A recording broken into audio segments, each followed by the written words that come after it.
inaasahan. Samahang mas pinagsibay pa ng sabay nilang pagharap sa mga pagsubok at kailang mga pangarap. Nagkasama kayo nung buling-bulilip. Kasi ano yung impression mo kay Cry? Maingay. Tama naman yung first impression ko. Ako kay Miles, galaw-gaw, magasnaw na babae. Totoo talaga.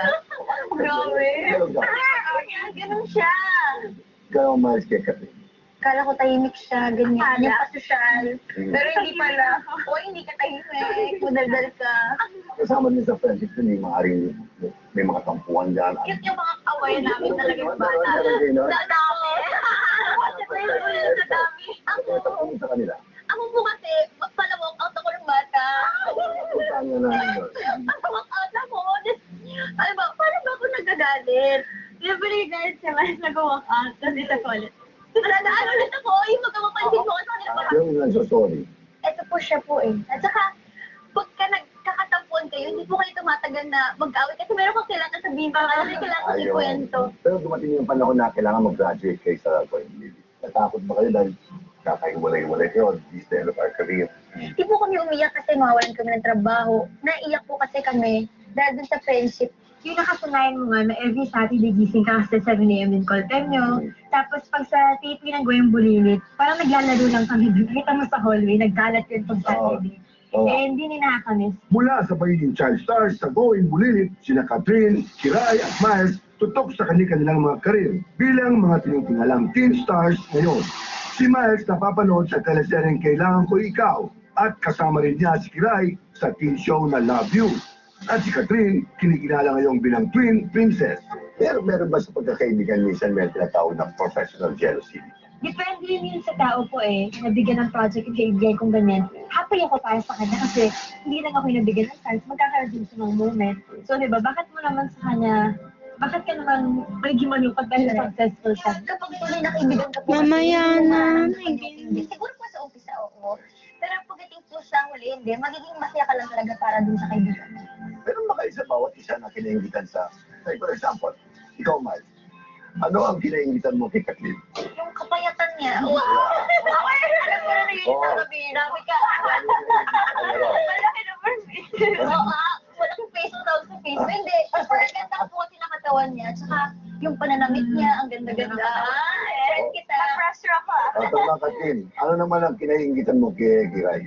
Kay Kiray, siguro yung kahit sino siguro yung kasama niya, hindi maboboard sa kanya. So feeling ko kasi pag may kasama ko iba, naboboard ka siya sa akin pag kasama niya. Pero pag si Kiray, makita mo lahat sila. Ito yan. Saya-saya nila, nakikita sa amin sila. Kiray, ikaw, ano kinaingitan mo kay Miles? Gusto ko lang talaga ng height. Ako very excited ako sa mga nilalaman ng isip niya. May mga secrets ba kayo sinashare sa isa't isa? Ba't ba ako? Kiray, Mga secrets hindi ba sinashare sa isa't isa kasama ng love life yan? Isama ba? Hindi yung mga kailan pag sabuhin-bulit, di ba? Yung mga sabuhin-bulit ba? Ano na eh, yung ano na daw, yung president ay na oh. Hindi, sabuhin-bulit ba tayo? Mga klase. Normal Kaya ko rin gusto sa ganyan. Pero every iba-iba kasi. Yung mga kabataan ngayon, mas nagsasabi ng sikreto sa kaibigan kaysa sa mga magulang at kapatid. Before ganun ako, pero ngayon kasi super open din ako sa mama ko po.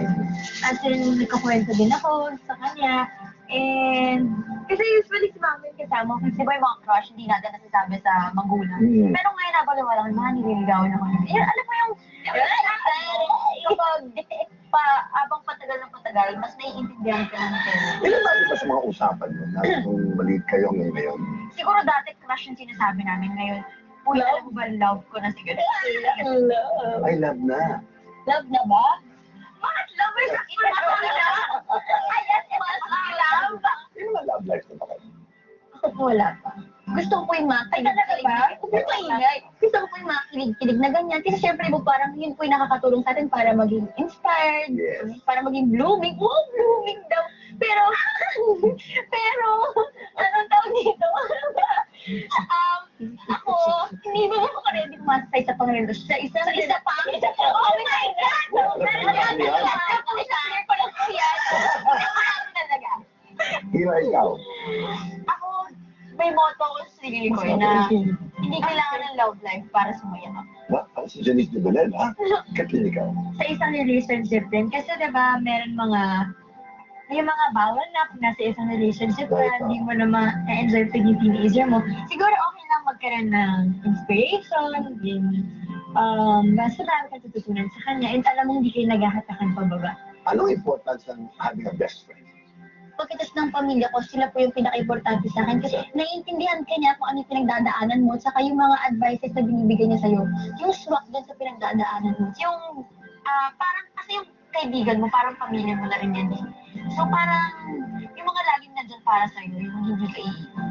Iba pa rin pag may bonding ka sa best friend mo. Kasi may mga girl talk, yung mga ganyan, at saka pag may problema ka sa kanila kaiyak or hindi ng advice, and pag college kayo, nangangarap kayo sabay. So, para sa akin, parang kulang talaga yung buhay ng isang tao kung walang best friend.